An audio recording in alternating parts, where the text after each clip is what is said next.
का चेला पतरस बहुत ही साथ रहने वाला, वो भी क्वेश्चन कर रहा है कि मेरा भाई, मेरे दोस्त अगर मेरे साथ कोई गलत काम करता है तो मेरा उसके कितने बार क्षमा करना चाहिए बोलकर यहाँ प्रभु से बात करता है। लेकिन यहाँ प्रभु यीशु ने कहा 7 बार नहीं, 7 के गुणा 70 बार तक तुम क्षमा करो बोलकर यहाँ बताया गया। यही बातें हमें फिर से यहाँ मिलता है लूका रचित सुसमाचार 17 के 3 और 4 में। सचेत रहो, यदि तेरा भाई अपराध करे तो उसे समझा, और यदि पछताए तो उसे क्षमा कर। यदि दिन भर में वो 7 बार तेरा अपराध करे और 7 बार तेरे पास आकर कहे हे प्रभु मैं पछताता हूँ, उसे क्षमा कर। यानी कि क्षमा के विषय में यहाँ प्रभु ने बहुत ही अच्छा और सरल उत्तर आपको और मुझे बाइबल में और वचन में हमें दिया गया है। लेकिन क्षमा के बीच में अगर हम यहाँ देखते हैं तो हम एक बार भी किसी को हमारे विरोध में कोई बोलता है, हमारे विरोध में कोई अपराध करता है तो हम क्षमा कर नहीं सकते। यहाँ यीशु ने बोला है और पतरस ने क्वेश्चन किया क्या 7 बार हमें क्षमा करना चाहिए? लेकिन यीशु ने यहाँ बोला गया है कि 7 बार के गुणा 70 बार उसे बार बार उसे पछताव कर कर अगर क्षमा मांगता है तो उसे क्षमा देना चाहिए। लेकिन हम मनुष्य क्षमा करने में बहुत लेट कर देते हैं। क्षमा और पछतावा जब दूर होता है तभी आता है, लेकिन उस समय नहीं आता। क्योंकि ये उस समय क्यों आता है? क्योंकि हम वचन से बहुत दूर रहते हैं, वचन को हम नहीं पढ़ते, वचन पर हम नहीं चलते, तो हम न तो क्षमा मांगने के योग्य होते न तो क्षमा करने के योग्य होते। लेकिन यीशु प्रभु ने हमें सिखाया है कि हमें क्षमा करना चाहिए। इसलिए प्रिय भाई बहन, हमें कुरिन्थी 2 कुरिन्थी 1 के 10 में लिखा है, परंतु जिसे तुम किसी बात में क्षमा करते हो उसे मैं भी क्षमा करता हूँ, क्योंकि वास्तव में मैंने जो कुछ क्षमा किया है, यदि मुझे कुछ क्षमा करने को था, मसीह की उपस्थिति में तुम्हारे कारण किया है बोलकर यहाँ संत पौलुस भी यहाँ कहता है। और मत्ती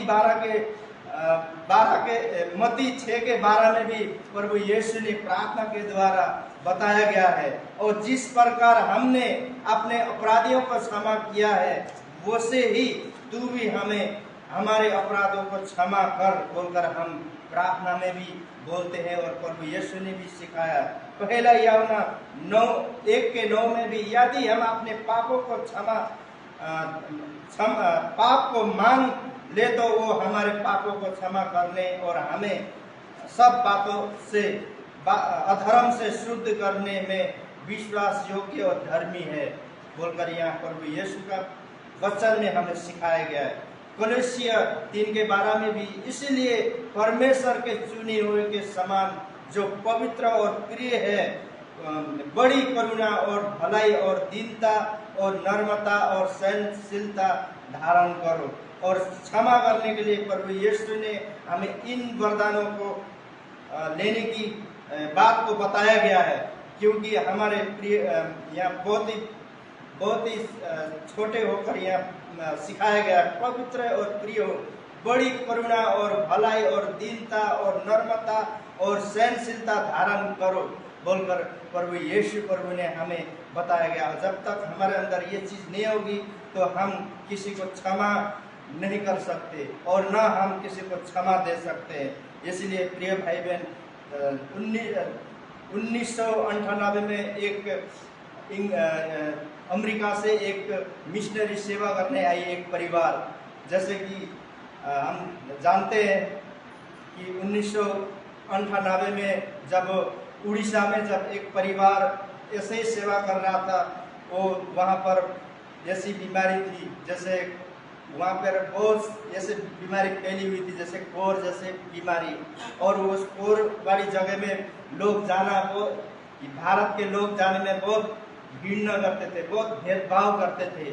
लेकिन वहाँ इतनी बदबू आती थी, इतनी सड़न थी, और कोर की बीमारी तो इतनी भयानक होती है कि यहाँ के हिंदू या यहाँ भारत के लोग जो कि उसके नज़दीक भी नहीं जाते थे, और उसी बीमारी के लिए लोग उसके लिए अलग जगह कोठरी बनाते थे, बाहर निकालना उनको मना था। वहाँ की सरकार हो, गवर्नमेंट हो, वहाँ की शासक हो, सब लोग उन्हें देखना भी पसंद नहीं करते थे। लेकिन अमेरिका से जो मिशनरी परिवार वहाँ सेवा करने के लिए आई, उसी जगह में जो इतनी गंद सेवा में वहाँ पे बहुत सुधार हो रहा था, कोड़ी बीमारी सही हो रहे थे, बहुत वहाँ पे प्रभु का वचन जो कि फैल रहा था। ये मिशनरी परिवार बहुत ही आत्मा से पूरा कितने वहाँ पे 18-19 साल उन्होंने सेवा किया, और ये सेवा देखते हुए वहाँ पे लोग लोग ठीक हो रहे हैं बोलकर वहाँ पे लोग, हिंदू लोग जो कि जलन करने लगे, और वहाँ पर उस मिशनरी के पास्टर को वहाँ जिंदा जला दिया गया। जब 98 में वहाँ जलाया गया तो 2000 को वहाँ पर कोर्ट ने निर्णय लिया था, उससे पहले कि वहाँ पर ऐसी तूफान आया, वहाँ पर तबाही मच गई थी, क्योंकि वहाँ परमेश्वर का क्रोध, वहाँ पर परमेश्वर का जो क्रोध वहाँ पर देखा जा सकता है। तो 2000 को वहाँ पर ऐसी तूफान आएगी, हजारों लोग वहाँ पर मरे, हजारों लोग बेघर हो गए, और कितने घर टूट गए, क्योंकि परमेश्वर का क्रोध जो कि आप कोई दास सच्ची रीति से, अच्छी रीति से सेवा करता है तो वहाँ पर देखने मिलता है। वो कहानी सच्ची कहानी है, ये 98 में ऐसा हुआ। लेकिन उसकी पत्नी को जो कि वहाँ के सरकार ने उसे पूरा अधिकार दिया हुआ था कि जिसने उसे जिंदा जलाया उसके पति को, तो उस पत्नी ने को ऊपर छोड़ दिया कि इसको क्या सजा दे। लेकिन उसने क्या किया, इसको सजा देने से मेरे पति जिंदा तो नहीं होंगे, लेकिन उसने क्या किया, क्षमा किया, उसको इसकी हालत में छोड़ दो, क्योंकि जो सजा देना वो प्रभु, हमारा प्रभु देगा, ऐसे उसे छोड़ दिया। क्योंकि ये क्षमा के विषय में कोई भी, हम भारत के लोग हैं या कोई भी लोग क्षमा कोई भी नहीं कर सकता। लेकिन यहाँ हम पढ़ते इफिसियों 4:32 में, 4:32 में लिखा है, एक दूसरे पर कृपालु और करुणामय, और जैसे परमेश्वर ने मसीह में तुम्हारे अपराध क्षमा किए, वैसे ही तुम भी एक दूसरे के अपराध क्षमा करो। ये वचन उसके उस बहन के उसमें जीवन में उसमें था, इसलिए उसने क्षमा किया। लेकिन यीशु प्रभु ने भी जब इतने सतावत, इतने अपराध सहे, क्योंकि वो तो निर्दोष थे, लेकिन कलवरी क्रूस में उन्होंने बहुत ही भयानक दुख भी उठाया, फिर भी उन्होंने पूरा संसार को लिए पिता से क्षमा मांगा। उन्होंने कलवरी क्रूस में जो अंतिम शब्द में बोला गया, हे पिता, ये नहीं जानते ये क्या कर रहे, इन्हें क्षमा कर। क्योंकि इससे बड़ा क्षमा मांगना, शायद वही क्षमा के मांगने से ही प्रभु इतने महान कहलाते हैं, इतने कृपालु करुणामय कहलाए जाते हैं प्रिय भाई बहन।